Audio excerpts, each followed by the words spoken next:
It wasn't the fall that hurt. It was the fact that no one helped me up. I landed hard on the patio stones, right elbow first, then hip. Someone gasped. Someone else chuckled. From the corner of my eye, I saw Davy, my son, glance back at me, then look away, laughing along with a group of neighbors he barely knew before the move to Oak Ridge. My chair, was already taken by some woman in a sundress holding a wine cooler. I don't think she even noticed I'd been there. The heat was choking, the kind that makes your bones feel like rubber. My blouse clung to my back. I sat there, stunned for a second, hand on the ground, eyes on my own shoes. Brown loafers. Worn in, but still polished. I always polish them before a gathering. Raised that way. Someone finally extended a hand. Emma, my granddaughter. 17, sharp as a tack. She leaned over, her cheeks flushed. "Grandma, are you okay?" I nodded. Of course I nodded. That's what women like me do. We nod. We say, "I'm fine," even when our tailbone's on fire and our son just humiliated us in front of 30 people. I stood up with Emma's help. Someone started the music again, oldies, ironically. Laughter bubbled up near the grill, burgers sizzling, kids running, and me, suddenly invisible, again. The microphone lay forgotten on the buffet table, next to the potato salad and the 4th version of Kim's vegan coleslaw. I looked at it for a long moment. My hands were shaking, but not from the fall. Something inside me had snapped so quietly I hadn't noticed at first. But now it was roaring. I walked over and picked it up. "Hey," someone said, "the music's about to start." "No," I answered, flipping the switch on the mic. "I think I'll say something first." Heads turned slowly, one by one, like someone had flipped a switch inside them too. Emma backed up, watching me, her eyes wide but steady. I stepped onto the wooden bench and then, slowly, with effort, onto the table. My legs trembled, not from age, but from the weight of years. Decades of silence, of being the helper, the cleaner, the quiet checkbook. I stood tall. The mic crackled. "You pushed me," I said, voice calm. "Maybe not on purpose, maybe not thinking, but you pushed me. Off a chair, off a seat I held for years in this family. And nobody blinked." Silence. "I was the one who made this barbecue happen every year until you decided your backyard was fancier. I was the one who cooked, cleaned, invited, hosted, smiled through it all. And now I'm the one who gets shoved aside so someone else can have my seat?" A few faces shifted uncomfortably. Davy stood near the cooler, arms crossed. "I have been quiet. I have been generous. I have said yes to every request, signed every check, baked every birthday cake, watched every child, and sat in every waiting room. And all I've asked for in return was a place at the table." Someone, maybe Kim, muttered something about making a scene. I ignored her. I won't be invisible anymore, not to my son, not to this family, and certainly not at my own barbecue.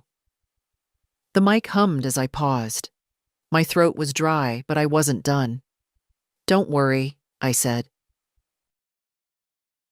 "I'll get down in a minute. But while I'm up here, while you're all actually looking at me, I want you to remember this moment. Because I won't be crawling back into the kitchen to scrub the dishes and smile while you call me outdated." The children had stopped running. One of the neighbor ladies sat with her mouth open. I saw Emma, still standing in the back, nodding slightly. Her eyes glistened. And then I did get down. Slowly. One foot, then the other. Back on the ground. The mic in my hand. I placed it back on the buffet table. Then I walked into the house, alone, while the party swirled behind me like smoke from something burning. They said later it wasn't a push, just an accident. Someone bumped into Davy, he lost balance, and my chair tipped. But you and I both know the difference between an accident and disregard. That chair, wobbly old thing with the faded cushion, was just a symbol, a stand-in for everything else I'd been slowly pushed out of. Sunday dinners, family plans, conversations I wasn't included in, jokes that flew over my head because I wasn't around when they were born. It started slow, as these things do. First, they moved the gatherings to Davy's house. More room, Kim said. Easier for the kids. I nodded. Of course I did. I always nodded. Even when the real reason was that my kitchen didn't have granite countertops and my yard wasn't Pinterest ready. Then it was the group chats I wasn't part of. The birthday gifts for the grandkids that were decided without me. The dinner plans made while I stood in the kitchen, drying my hands. And now, my chair. Taken. Just like that. I sat in the den, inside their air-conditioned, magazine-ready home, and listened to the muffled music and laughter outside. The windows were closed, but the sound carried. I heard someone yell, "Turn it up!" and another person cheer when a new song came on. Probably that same neighbor who called me adorably old-fashioned when I tried to talk about my garden last year. I looked around the room. There framed photos on the walls, vacations I wasn't invited to, smiling faces on sailboats, matching outfits at Christmas, Disney World. I was in one picture, a blurry one, from 5 years ago. The clock ticked. A smell of grilled onions wafted through the vents. My hands were still trembling, but slower now, steadier. Like something inside me was adjusting, not breaking, realigning. Emma came in after 10 minutes. Quiet as always, like she didn't want to disturb anything. She didn't speak right away, just sat beside me.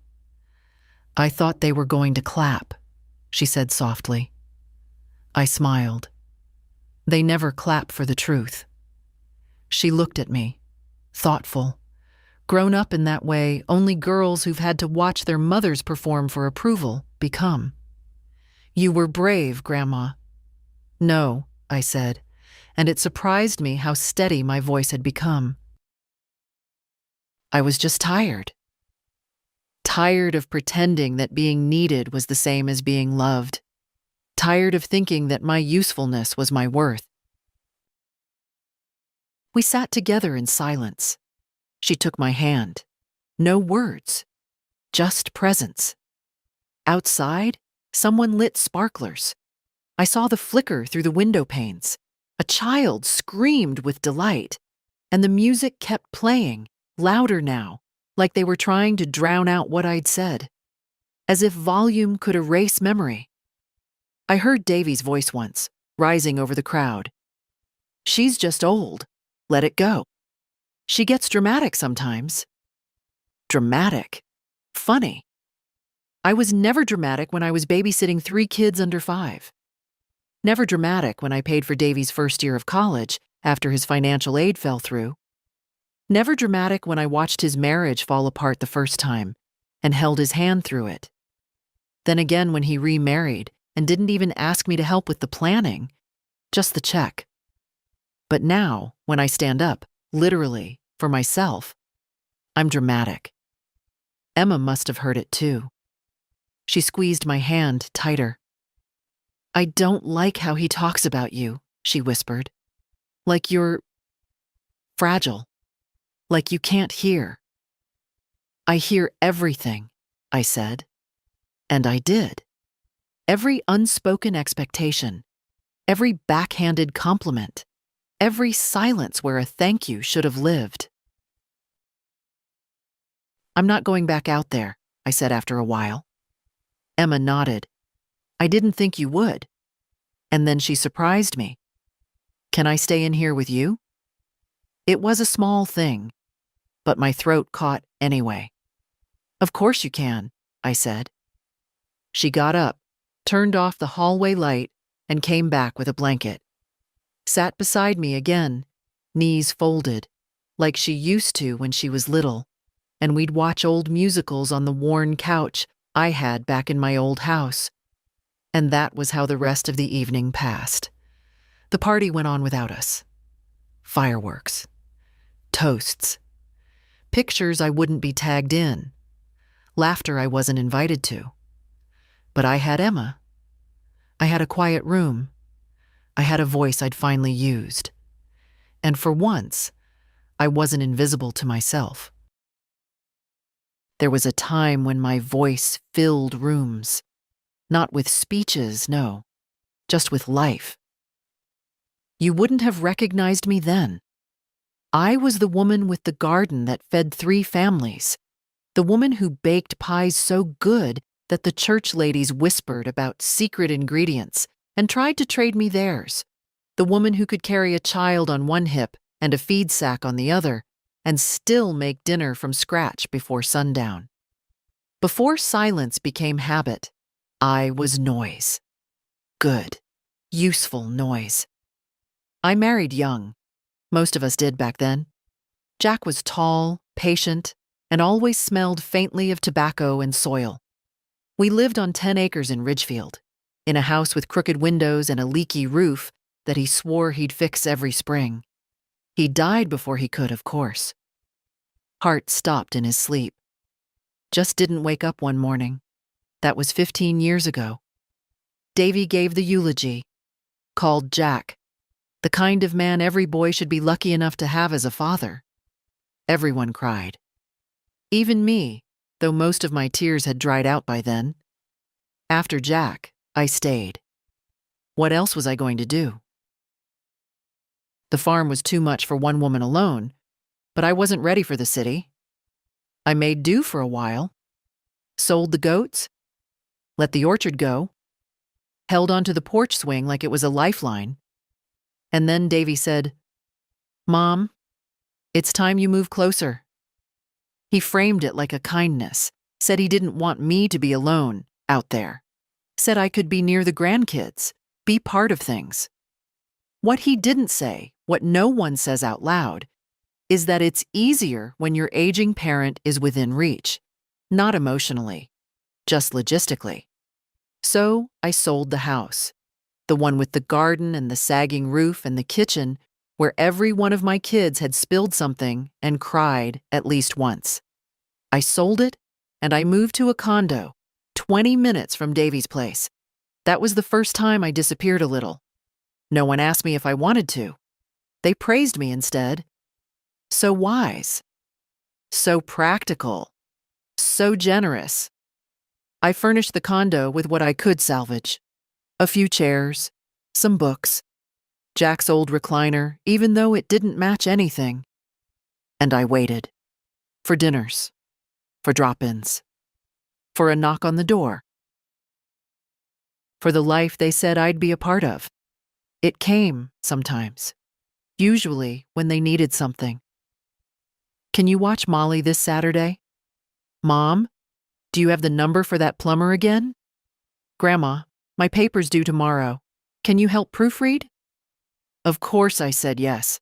Always yes. Because love, I thought, was in the doing. I was needed. That had to mean I was loved, didn't it? But slowly, over the years, the needs stopped sounding like gratitude. They became expectations. I became background. Someone reliable, but forgettable. Kind of like the bathroom light. No one thinks about it until it stops working. And then came the comments. Tiny things.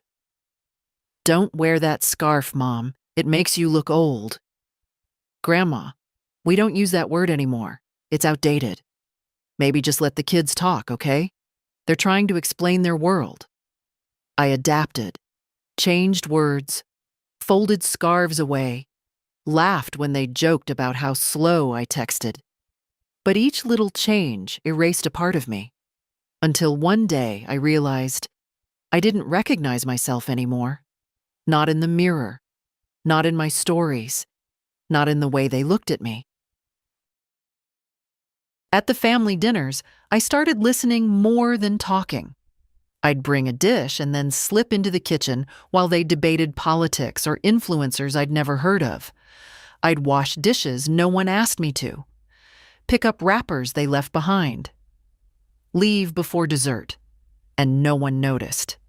No one said, "Wait, Mom, you didn't get a slice." No one followed me to the door. No one missed me when I left. Until the day of the barbecue, I hadn't said any of this out loud. I hadn't even admitted it to myself. But sitting in Davy's den, with the music outside and Emma beside me, I finally began to see it all clearly. Not with bitterness, with honesty. I wasn't part of their world anymore. I was a utility, a function, a relic.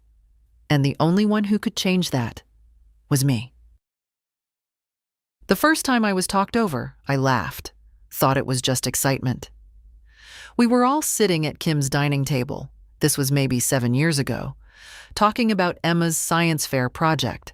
I said, "You know, when Davy was her age," and before I could finish, he cut in with some joke about TikTok, and the whole table erupted in laughter.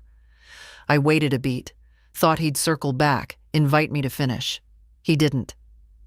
The conversation moved on. That was the first time. It wouldn't be the last. They weren't cruel. Not in the way people think of cruelty.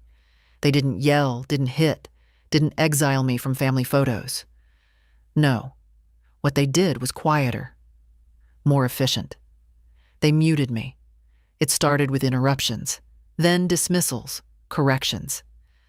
"Actually, Mom," or "No, Grandma, it's not like that anymore." And always with a smile. Like they were helping me adjust, like I should be grateful to be updated on the new ways of the world. One Thanksgiving, I told a story about how Jack once burnt the turkey, but saved it by stuffing it with oranges. They laughed politely, then shifted back to talking about air fryers and plant-based roasts.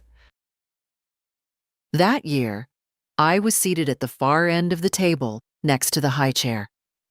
I remember looking down the table, at the laughter, the wine, the passing of dishes from hand to hand, and realizing I was no longer part of the chain. I was a branch off to the side, an add-on, a respected antique. You don't yell at your grandmother. You don't insult her. You just move her. You make sure she's comfortable. You include her name in the invitation, but not her voice in the room. And slowly, I began to comply. I stopped bringing up stories they didn't ask for. I started asking what I could bring rather than deciding myself. I waited for their cue to speak. I stayed quiet when I disagreed. Silence, I thought, would buy me peace, a place. Instead, it bought me erasure. I think the worst moment wasn't when they forgot my birthday last year. Not even when they texted, "Happy B-Day, Mom," as if I were a friend from middle school they barely remembered. No, the worst moment was a few weeks later. Emma had a school play. I offered to help with costumes. Sewing has always been something I do well. Kim smiled and said, "That's sweet, but we've got it. You just come and clap. Just come and clap." That line stuck with me, rolled around my head like a loose marble, as if that's all I was good for now, sitting, watching, clapping at the appropriate times. And I did. I sat in the third row. I watched Emma shine on stage. I clapped when it was over. I smiled. But inside, I felt something closing. Like a door, softly but firmly, shutting me out of the world I'd helped build. After the play, when everyone took photos and shared videos, no one asked me to join. I stood to the side, holding my coat, and then walked back to the parking lot alone. No one noticed I'd left. I remember sitting in my car, staring at the dashboard, thinking, so this is how it happens. Not with a blow. Not with a fight. With a fade. A gentle, steady fade into the background. It doesn't happen all at once. You don't just become invisible in a single day. No, they teach you how. One skipped conversation at a time. One, "Don't worry, we've got it," after another. Until the only time you're clearly seen is when you break the rules, like standing on a table with a microphone. That's what they noticed. Not my silence. My noise. That's what shook them. Because they had come to believe the version of me they'd created. A quiet woman who bakes and nods and leaves the room quietly. And I had helped them believe it. Until I didn't. It's strange how money becomes memory. I never thought of myself as rich. Jack and I worked hard. We saved, we reused, we patched and repurposed. Our luxury was a screened porch and a freezer full of our own vegetables. But over time, the things I gave started taking different shapes, not pies or advice or rides to the doctor, but checks. Davy's first car? Used, but solid. Paid for it in full. "I'll pay you back, Mom," he said. I told him not to worry. That was 24 years ago. Their first home? Down payment. They had a baby on the way, and Kim's job was shaky. I remember the way they cried when I handed over the check. "This is your home too, Mom," she'd said. I never spent a night in that house. Private school tuition when they said the public system was failing. Dance classes, soccer uniforms, SAT prep, braces, emergencies. Always an emergency. They never asked cruelly, never demanded. They asked like children do, with hope. And I responded the way I always had, with instinct. Open purse, open hands, open door. Because I thought, this is what love looks like. Provision. Jack used to say, "Let them scrape a bit, Mari." It teaches them something. But I couldn't bear to watch them struggle. Maybe because I'd seen struggle firsthand. My own mother dying too young, my father fixing engines with busted fingers. I swore I'd make things easier for my kids. And I did. I just didn't expect the price. Because over time, I stopped being a mother and became a bank. With no interest rates, no repayment plans, no signatures. Only quiet withdrawals. The thanks got shorter. The requests got more casual. "Could you just Venmo it? We're tight this month." Just until the next paycheck. One day, I realized I knew their PINs, but they didn't know my doctor's name. I could recite the schedule of every grandchild, but none of them knew what book I'd last read. I used to write checks with a soft smile, imagining the smile on their faces when they got what they needed. But the last few years, I noticed something different in myself. A tiny pause. A hesitation. Not because I regretted giving, but because I was starting to wonder if I was still giving or just being taken. The barbecue was just the latest installment. I'd paid for half the catering, quietly, of course. Kim had mentioned how expensive it was getting, and I offered without being asked. "Let me take care of it," I'd said. "It's for family." What a word that was. Family. I paid for a party where I was pushed aside. Literally. Figuratively. And no one blinked. When I stood on that table and said, "I won't be invisible anymore," part of me was thinking of those receipts. The silent trail of proof that I was always there. Always invested. But none of them saw that trail. They just walked on it, over it, as if it were pavement. Emma knew, though. That night, after the house had quieted and the music finally stopped, she came into the guest room where I'd been left alone. She had something in her hand, a folded piece of paper. "It's from your sewing drawer," she said. I wasn't snooping. I was looking for a needle. It was an old check stub. $10,000 to help Kim restart her business after the boutique closed.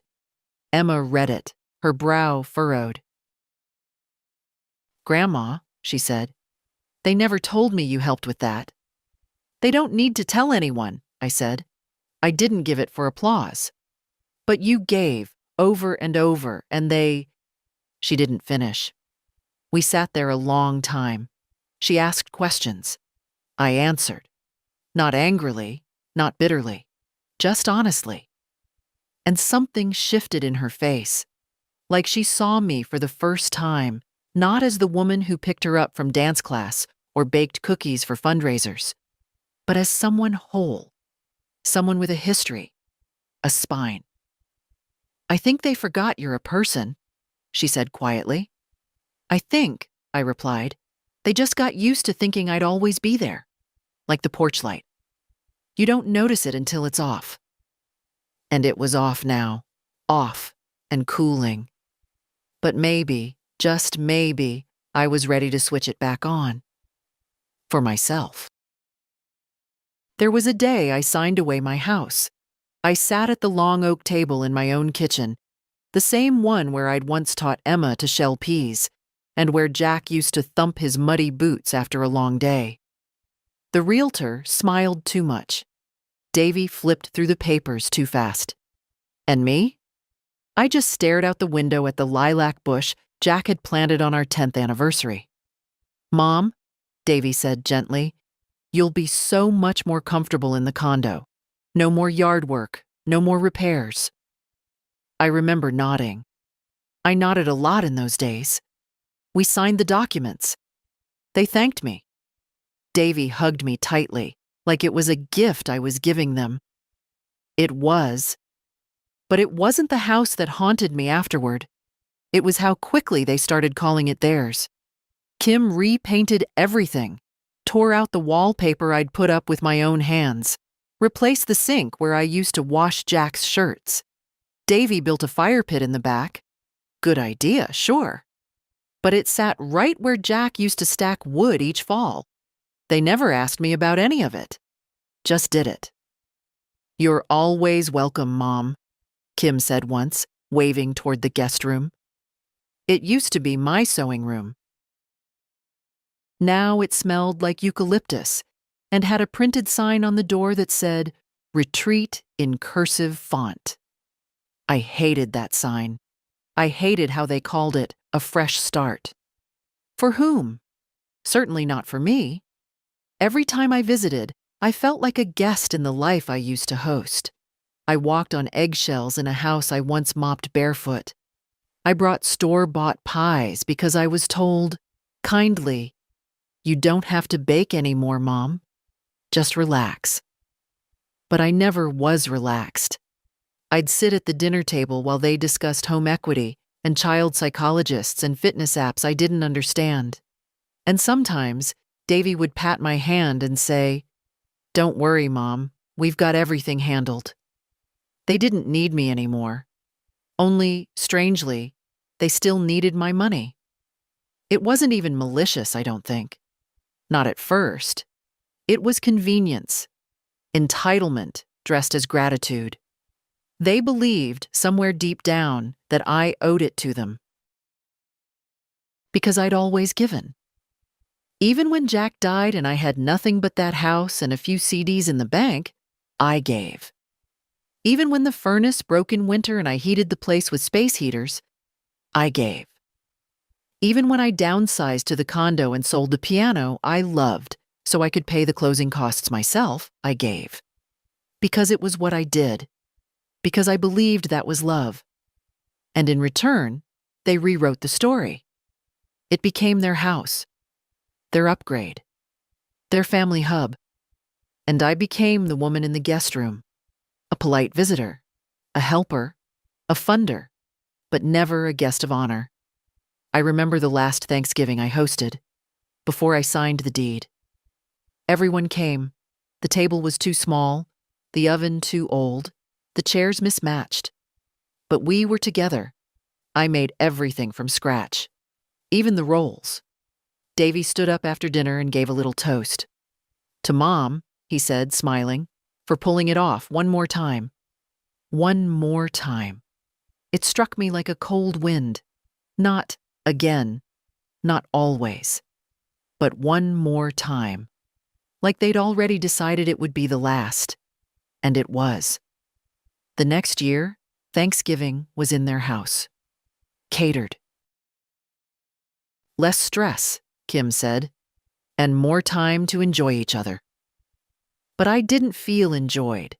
I felt positioned. Sat between the coat rack and the powder room. Handed a small plate and told to, sit, don't worry, we'll bring you something. That was the year I learned that less stress meant I didn't get to make anything, that I was no longer needed, just placed. That chair at the barbecue, the one I was pushed from, that wasn't the first time I'd been unseated. It was just the first time I stood back up. Emma was the only one who ever knocked before coming in. Even as a child, she'd pause at the door of my condo and tap 3 times, soft and rhythmic, like a secret code only we knew. The others just barged in. "It's just Grandma," they'd say, like I was a pantry or a garage, something you didn't need permission to access. But Emma knocked, and she waited. She was 13 the first time I realized she saw me. Really saw me. It was a cold February evening, one of those nights when loneliness wraps itself around your ankles and climbs. I had made stew and fresh bread, as I always did on Fridays, and no one had shown up. Davy had said they'd come by. "Just a quick stop, Mom. We'll bring the kids. They miss you." They didn't come, but Emma did. She came alone, cheeks pink from the wind, hair tangled from the bus ride, holding a grocery bag with chocolate and lavender lotion. "I know you probably have everything," she said shyly, "but I saw these and thought of you." I remember staring at the lotion bottle, too stunned to speak. It had been years since anyone had brought me something just because. We sat on the couch and watched old movies. She asked me questions, not out of obligation, but curiosity. About Jack. About what my wedding dress looked like. About whether I ever got scared living alone. "No," I'd said. But it wasn't entirely true. The silence scared me sometimes. Not the kind outside, but the one inside. The kind that settles in when no one's asked you a real question in weeks. Emma changed that. She started calling me once a week. Not long conversations, just enough to hear my voice. She came over after school sometimes. We baked. We talked. Sometimes she didn't say anything at all, just sat with me. She never looked at her phone when she was with me. I asked her once why. She said, "Because you're the only person who listens to me like I'm not stupid." It broke my heart a little. Because I knew exactly what that felt like. She was different from the others. Sensitive, observant, a little too smart for her own good, maybe. I saw myself in her, the same way I used to study my own mother's hands when I was a girl, trying to learn something unspoken, something steady. And maybe that's why I started confiding in her, carefully at first. A memory here, a sigh there, but she understood. More than once she'd say, "That's not fair," or "You deserve better." Not just nodding, not just being nice, believing it. She saw how they spoke to me, how they dismissed my stories, laughed at my opinions, called me old-fashioned when I didn't know a new term. She once said, "I think they forgot you've lived longer than all of them combined." That line stuck with me. Because she was right. They didn't see the years behind my eyes, the labor, the loss, the lessons. They saw age spots and repetition and slower steps. But Emma saw me, which is why, at the barbecue, when I was on the ground and the world spun and nobody reached for me, It didn't surprise me that she was the only one who did. She knelt down like I was royalty and said, "Are you okay?" Not because she was supposed to, but because she meant it. And later, when I stood on that table, mic in hand, and cracked the silence open, she didn't flinch. She looked proud, as if she'd been waiting for me to remember who I was. That night, when we sat in the den together and she asked to stay, I realized something. I might have lost my seat at their table, but I hadn't lost everything. Because Emma's love wasn't about function. It wasn't a transaction. She didn't need me to babysit or pay for things. She just wanted me. And that was enough to keep going. They threw me a birthday party once. I wasn't invited. It was last year, my 77th. A week before, Davy had called, voice all honey and speed.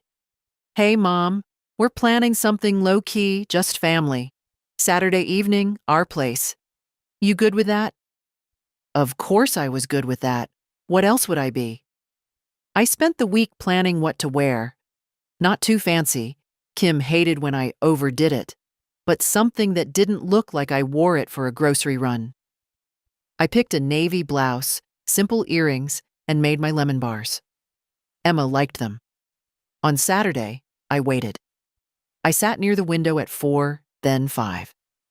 6. No call, no car pulling into the drive, no surprise knock on the door. Just the hum of the refrigerator and the ache in my knees. At 6:30, I called Davy. No answer. At 7, I tried Kim's number. Voicemail. At 8, Emma texted me. "Grandma, I'm so sorry. I thought you'd be here already." I stared at the message like it was written in a foreign language. "Be here already." I texted back. "Where?" She replied with the address of a restaurant downtown. Expensive. Trendy. A place I'd never been. They'd all been there for hours. The party was well underway. I didn't go. Of course I didn't. I sat at my kitchen table, lemon bars untouched, blouse too warm, and I told myself maybe they'd just forgotten to confirm. Maybe it was all a mix-up.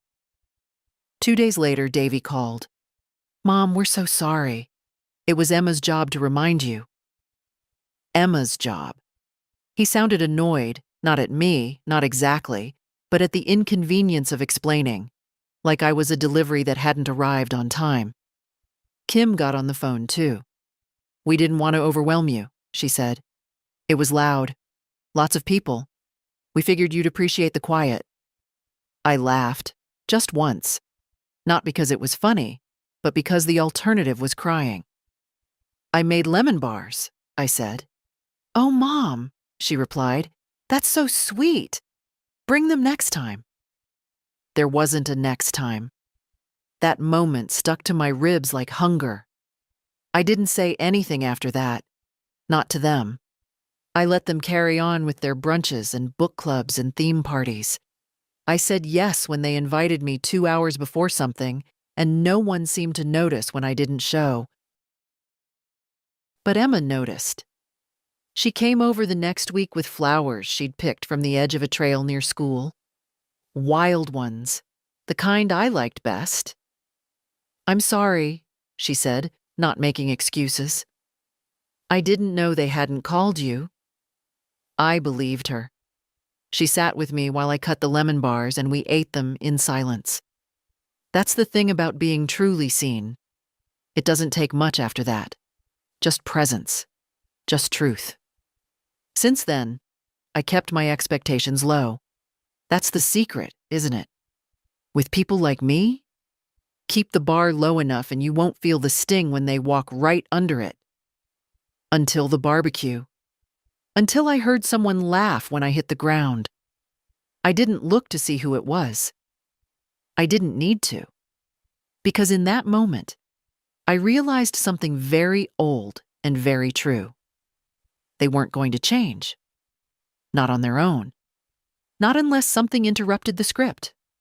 They had grown comfortable with my absence. My silence had become the music they danced to. So I stood, and I spoke. Not for them, for me, for the woman who had once filled rooms with music and noise and laughter. For the mother who packed lunches and folded worries and rubbed backs during fevers. For the grandmother who got dressed up and made lemon bars and waited. And maybe, just maybe, for the girl who brought flowers. I wasn't supposed to see the group chat, but I did. Emma left her phone charging in the kitchen while she helped me carry laundry baskets from the car. She'd offered to help without asking, as she always did, and we spent the afternoon folding towels and listening to her playlists somewhere between Billie Holiday and Billie Eilish. She got a text. The screen lit up. I didn't mean to read it. But when your own name appears in a thread labeled fam only, it's hard not to look. The message was from Kim. Please tell Grandma not to go overboard at the BBQ. Last time she started telling that tractor story again. It's embarrassing. Underneath it, a laughing emoji from Molly, my other granddaughter. Then Davy. Yeah, let's just keep her away from the mic. One awkward moment and she'll take over the whole day. You know how she gets. Another string of emojis. Then a fourth message from someone I didn't recognize, probably one of Kim's cousins. Put her in the shade with a cold drink and she'll fall asleep by 3. The rest blurred. I don't remember how long I stood there. I don't even remember if I breathed. Emma walked in, saw the screen in my hand, and froze. Her eyes widened. I didn't know they said that, she whispered. I never saw those messages before.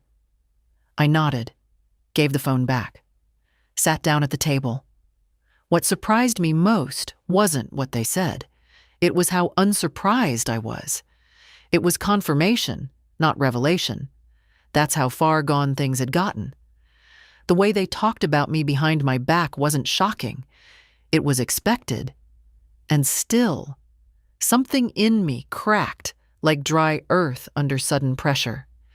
You see, I spent years believing I was included, not just physically, but emotionally. I thought my presence, however quiet, still meant something.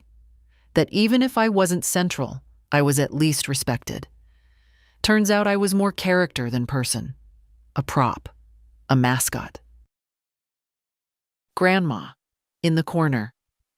Funny when she tells old stories, a little annoying when she goes too long. Dress her up, give her a drink, and let her nap while the grown-ups run the show. That's what they thought. And that's when I realized they weren't ashamed of me because I'd failed them. They were ashamed because I reminded them of where they came from, of who raised them, of the woman with dirt under her nails and a loud laugh and a shelf full of outdated spices. I didn't fit the new image. I didn't match the filtered photos or the Pinterest boards, and it was easier to minimize me than reconcile with that discomfort. Easier to reduce me to stories about tractors and pies than to face the truth, that they were made from me. From my sleepless nights and pinched pennies and prayers mumbled over laundry. From my calloused hands and aching back and every birthday card with a 20 slipped inside, even when I couldn't afford it. I was the bones beneath their success, and now they were embarrassed of the skeleton. The next day, Emma returned with a small, handmade card. She didn't say anything, just left it on my table. Inside was a drawing, me in my garden, wearing my sun hat, and beside it, her handwriting, "You are not invisible to me." I kept it on my fridge. Still do. Because in a house full of unspoken judgments and whispered group chats, that one sentence was louder than all of it. And when the day of the barbecue came, when I stood on that table with my voice in my hand and the mic buzzing, I thought of that card. I thought of what it means to be truly seen, and I decided they could keep their group chat. I had something better. I had my voice back. It wasn't the heat, or the fall, or even the silence that followed. It was the laughter, that soft, smothered giggle from someone behind the grill. That's what did it. I don't know who it was. Maybe one of Kim's cousins. Maybe Molly. It doesn't matter. What matters is that someone saw an old woman fall and found it funny. That sound snapped something in me that had held firm for years. The invisible threads I'd knotted into patience, humility, self-restraint, they all tore at once. And standing there, dust on my skirt, the sun pressing hard against my shoulders, I finally saw what they saw. A joke. Not a matriarch. Not a pillar. Not the woman who once made miracles out of $10 and a cast-iron skillet. Just Grandma. Clumsy. Outdated. Disposable. I picked up the mic like I'd picked up 1,000 fallen things before. Crayons, bottles, bills, broken promises. And I climbed the table. Every muscle in my body ached. Not just from age, but from memory. From holding everything in for too long. From letting myself be folded into the background of a life I'd helped build. They say dignity is quiet. They're wrong. Dignity makes noise when you've starved it too long. The moment I stood up there, shoes slipping on the varnished wood, the party paused. Drinks froze mid-sip. Conversations clipped short. Children stopped running. I didn't raise my voice. I didn't need to. The microphone carried it, but so did the truth. You pushed me, I said, and not just today, for years, inch by inch. Someone chuckled nervously. I didn't flinch. I gave you my time, my money, my back, my silence, and you turned all of it into an expectation, into a routine. You dressed my generosity and obligation and called it love.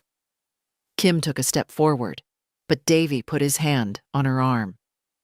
You dressed me up when it suited your image. You muted me when it didn't. You invited me to things like a formality, like I was a stamp on an envelope, proof that you'd done the right thing. I looked at the children. You want to know who your family is?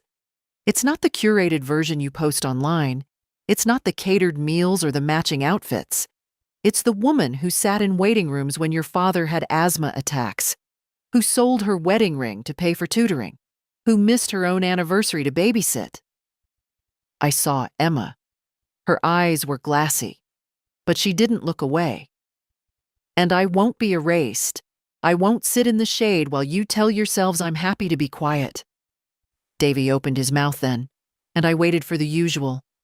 Mom, come on, or you're making this harder than it needs to be. But nothing came out. Because he knew. They all knew. I hadn't said anything new. I'd just said it out loud. For once. For those of you who find this uncomfortable, I said, good. Let that discomfort do something. Let it clean your ears. Let it remind you that I'm still here. I took a breath. And if any of you feel embarrassed, ask yourselves why. Because I didn't insult anyone. I didn't lie. I just stopped pretending. I stepped down, slowly, the mic still warm in my hand. I didn't wait for applause. I didn't need validation. I just needed to stand, and once I had, I wasn't going back. Not to silence, not to the shade, not to being the joke. The only thing I regretted was not doing it sooner.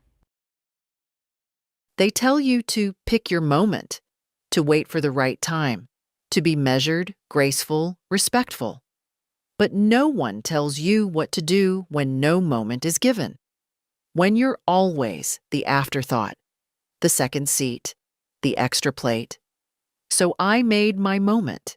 And this is what I said, start to finish. Not loud, not trembling, just steady.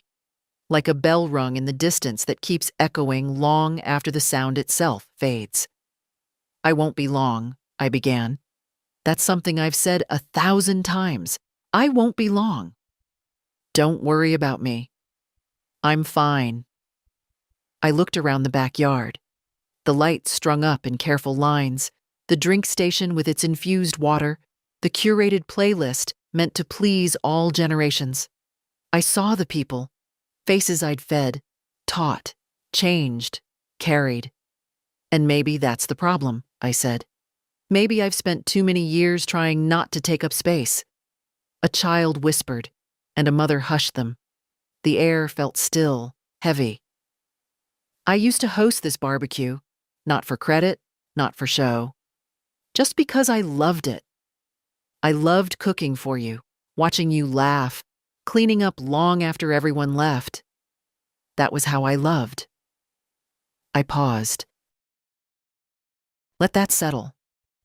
But somewhere along the way, love became currency. You started thinking of me not as someone who wanted to give, but someone who should, who owed you. I looked directly at Davy. "I paid for this party.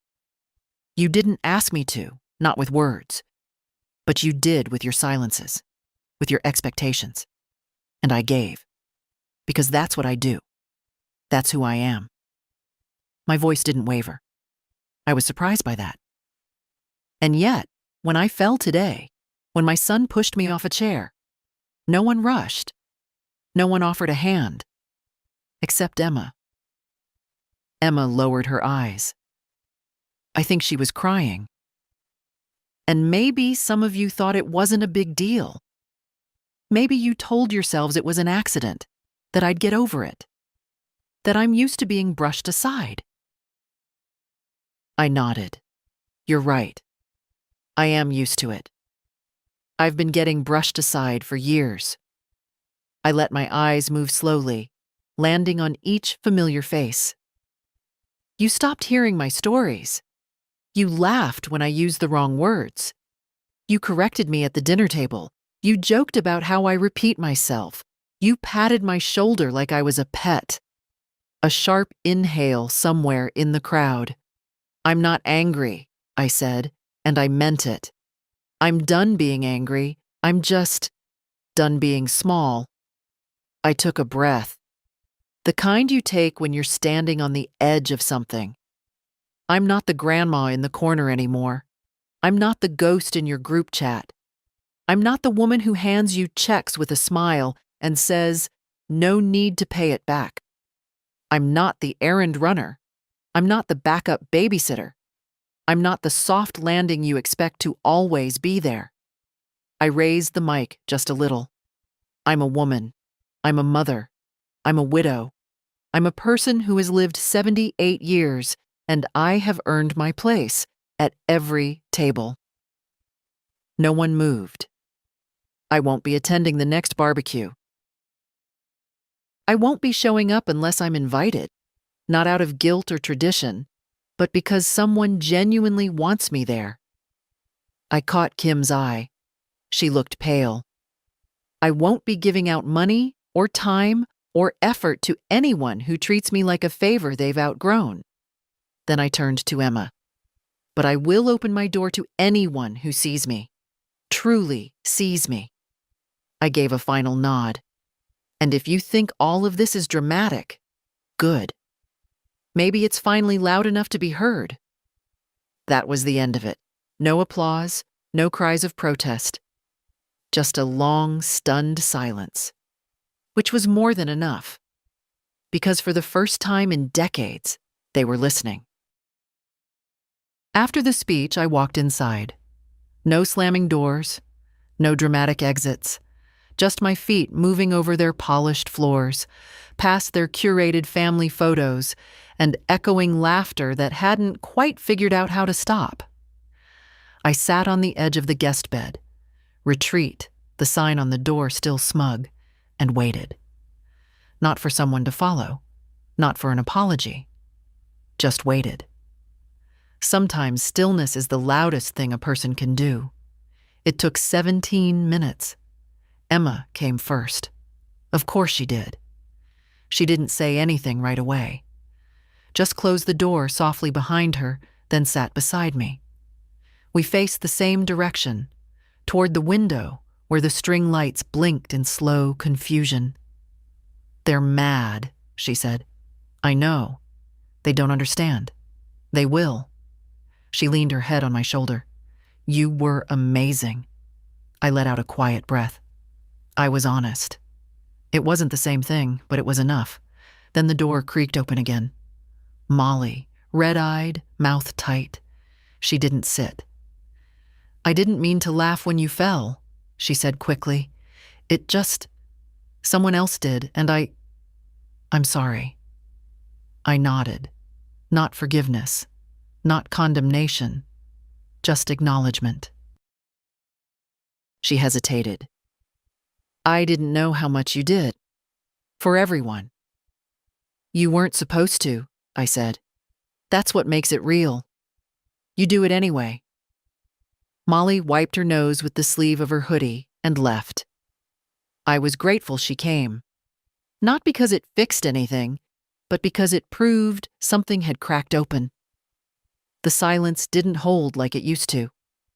The next one to appear wasn't Davy. It was Kim. Her heels clicked against the hardwood, her smile tight, her eyes cautious. "Are you okay?" she asked. The wrong question. "I'm not injured," I said. She nodded, blinking. "You really took everyone by surprise." That was the idea. A pause. "We were just trying to make sure you didn't feel overwhelmed. You know how loud these things get. We thought maybe you'd prefer some peace." I almost laughed. "You didn't give me peace," I said. "You gave me exclusion and called it kindness." Her jaw tensed. "That's not fair." "No," I agreed. "It's not. But it's true." She didn't reply. Just stood there, gripping her phone like it might buzz and rescue her. "I'm not here to make anyone feel bad," I added. "I'm just done pretending that what you've done isn't what it is." She left after that. No apology. Not yet. But less defensiveness in her walk. A seed, maybe. Davy came last. He didn't knock. He stood in the doorway, arms folded, like he was bracing for a storm. "You embarrassed us," he said. "No," I replied. "I embarrassed myself by waiting this long." He shifted. "I've always tried to take care of you," he said. "Moved you closer. Kept you involved." "You moved me into the guest room of your life," I said. "That's not the same." He looked hurt. "Good. You could have just talked to me." "I tried," I said. "You were too busy looking past me." He sighed, ran a hand through his hair. "So what now? You hate us?" I shook my head. "No. I finally love myself enough to stop disappearing for you." He stared at me a long time. Then, to my surprise, he sat. Just for a moment. But it was something. And in that moment, he looked more like the boy who used to bring me dandelions than the man who forgot my birthday. "I don't know how to fix it," he said. I looked out the window. "You don't need to fix it," I said. "You just need to see it." The Monday after the barbecue, I called my lawyer. Not the one Davy recommended years ago, the man who sent birthday cards with firm logos on them and always spoke more to my son than to me. No, I called Ms. Hannah Lowe, a woman I'd met at a community lecture on elder rights last fall. Sharp, unsentimental, the kind of person who listens to the pauses as much as the words. I told her what I needed: a full review of my will, my accounts, and a change of power of attorney. "I want it all in writing," I said. "No more assumptions." She didn't ask what had happened. She just set an appointment. It felt strange, walking into her office with a cane in one hand and a folder in the other, not because I needed help, but because I was finally helping myself. We sat at a long table under a print of Georgia O'Keeffe flowers. I've spent my whole life giving, I told her. But now, I need to make sure what I leave doesn't erase me further. She nodded. You want clarity. I want control. And that's what we did. We removed Davy as power of attorney, not as punishment, but as protection for both of us. I appointed a neutral professional. I updated my will to reflect my actual wishes, not the ones they'd assigned to me in family lore. I made specific bequests, not to divide, but to define. Emma would receive my sewing machine, my journals, and the box of recipes I kept taped to the inside of kitchen cabinets. Molly, if she asked, could have the piano sheet music. She was the only other one who ever touched those keys. I left instructions for the lilac bush at the old house, should it ever be removed. Cut a branch, root it somewhere new. And I added one more item, a letter. Not to be opened until after I was gone. Not because I had final words, but because sometimes the truth is easier to hear in past tense. When I left the office, the sun was sharp and high. I felt taller. That evening, I took down the group family photo from the hallway. I replaced it with a painting Emma had done of my old garden. I started sorting my drawers, not to discard, but to reclaim. I found things I'd forgotten. Postcards from Jack, letters from my sister, a cassette of my own voice reading Charlotte's Web to Davy when he had the flu. I played it once, just to hear myself young again. Then I called the condo board and asked about volunteer positions. I've got hands, I told them, and a mind that's still working. They offered me a spot, organizing community events. Next, I made an appointment with a therapist. Not because I was broken, because I was ready to stop carrying it all alone. And slowly, without spectacle, I began to take back what had been mine all along: choice, voice, space. I didn't tell the family about the legal changes. Not yet. Because this wasn't about them. This was about me planting new seeds, not out of anger, but from clarity. And if they came back around one day, I wanted them to know. I would welcome them with open arms, but not empty ones. No more giving what I couldn't afford to lose. No more smiling through erasure. No more inheritance of silence. From now on, everything I left behind would speak plainly. They came to Sunday lunch like nothing had changed. Davy brought a bottle of wine. Kim brought a salad she didn't let me dress. The kids carried in laughter and devices and not a single question about how I'd been since the barbecue. They thought we'd moved on, but I hadn't. I had prepared the table myself. No catered platters, no fuss. Just stew, warm bread, fresh pears. Enough to say, "You are welcome, but I am not performing." They sat. They ate. They complimented the seasoning, as if that could smooth over everything that had come undone. Halfway through the meal, Davy lifted his glass. "To Mom," he said awkwardly, "for still making the best stew in town." They clinked glasses. I didn't. I folded my napkin in my lap. "I made some changes this week," I said. Calm. Even. Davy looked up. "Changes?" "Yes," I said. "To my will, to my power of attorney, to my boundaries." Kim stiffened. "Mom, what's going on?" "I'm taking my life back," I said. "Not out of spite, out of self-respect." Molly scoffed gently, whether out of nerves or guilt I didn't know. Emma didn't move. "I've realized," I continued, "that being needed isn't the same as being valued, and that I've spent far too long mistaking gratitude for inclusion." Davy set down his glass. "Are you saying you think we don't love you?" "I'm saying," I replied, "that love, when it's convenient, isn't love." The room fell still. Kim opened her mouth, but I held up my hand, gently but firmly. "I'm not angry," I said. "Not anymore. but I am awake, and with that awakening comes new rules. I turned to Davy. You won't be managing my affairs anymore. It's nothing personal. I just don't believe decisions about my life should be filtered through someone who doesn't ask how I'm doing before asking what I can give. His face flushed, but he didn't interrupt. I won't be contributing financially to anything that isn't discussed openly, respectfully, and without assumption. No more backdoor requests, no more guilt.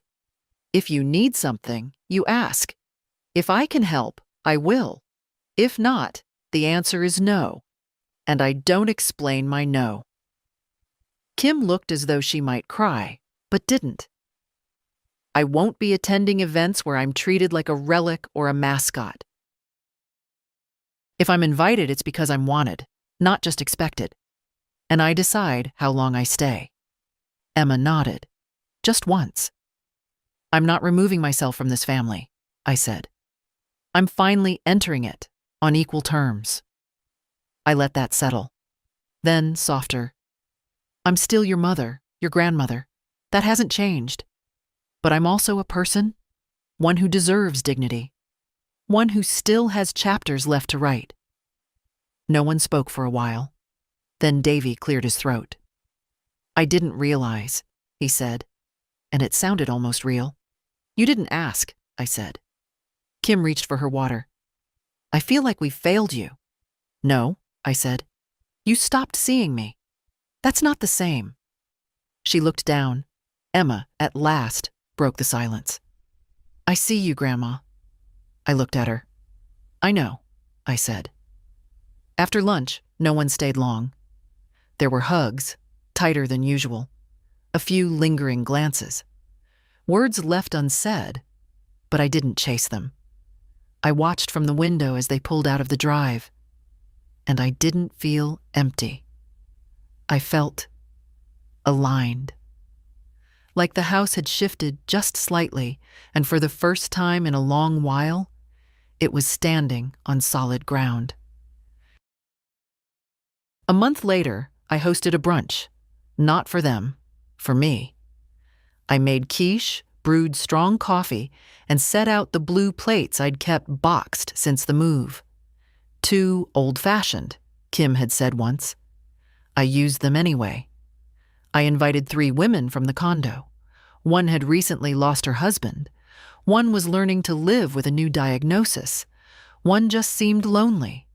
We ate slowly, talked like grown women, not caricatures of ourselves. No one checked their phone. No one corrected the way someone told a story. We laughed, not the kind of laugh that needs a photo, but the kind that needs a real reason. I felt more present in that 2-hour meal than I had in 10 years of family gatherings. Later that afternoon, Emma came by. She knocked, as always. She brought a scarf she'd crocheted, deep green, imperfect. She said it was for warmth, and also just for something to do with my hands. I wore it as we sat on the porch. You've changed, she said. No, I smiled. I've returned. She leaned her head on my shoulder. The air was cool. The leaves were starting to turn. Not quite fall yet, but close enough to smell it. I've started writing things down, I told her. Not just stories, thoughts, what I've learned, what I'd want someone to know if they ever felt like they were disappearing. Will you let me read it? One day. She sat up, looked at me. Are you okay now? I took a breath. Yes, because I was. I had stopped shrinking, stopped apologizing, stopped confusing patience with silence, stopped performing gratitude for scraps of attention. I had given birth to a family, raised it, carried it, paid for its mistakes, forgave its carelessness. But now I was raising myself again, watering the parts they forgot to tend, rooting into the ground on my own terms. And I wasn't bitter. I was better. I wasn't angry. I was free. Free to say no without guilt. Free to say yes without being used. Free to take up space without explaining why I was there. That evening, I sat in the quiet of my kitchen with the last slice of peach tart, and I realized I didn't need them to return what I'd given. I just needed to stop giving what I never truly offered with joy. From now on, what I give will come from me, not out of duty, not to earn love. Just because I choose to. And if you're reading this, if you've ever felt like the chair was pulled out from under you, literally or otherwise, know this. You don't need permission to stand. You don't need applause to speak. You don't need to wait for someone to see you. Stand anyway. Speak anyway. Be anyway. They may not like it, but you'll recognize yourself again, and that's worth everything. If this story touched something in you, share it, save it, or send it to someone who needs to hear it, because invisibility ends the moment we speak.